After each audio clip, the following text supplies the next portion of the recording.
অনেক সময় আমরা দেখি যে জন্মের সঙ্গে সঙ্গে মায়েদের একটা কমপ্লেন থাকে। সেটা কি?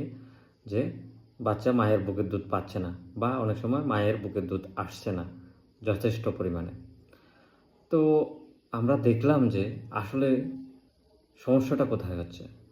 এতে দেখা গেছে মায়েদের নলেজের অভাব বা অনেক মায়েরাই জানেন না যে এত ছোট বাচ্চার আসলে কতটুকু বুকের দুধের বা খাওয়ার দরকার আছে। প্রথম দিন বা জন্মের সঙ্গে সঙ্গে প্রথম ফার্স্ট ডেতে বাচ্চার যে নিড বুকের দুধের সেটা হচ্ছে 6 ml, যা একটা চেরির সমান। চেরি বুঝতে পারছেন কতটুকু ছোট। তৃতীয় দিন থাকছে ডে 3-তে 27 ml। ধীরে ধীরে এটা বাড়ছে স্টোমাকের ক্যাপাসিটিটা।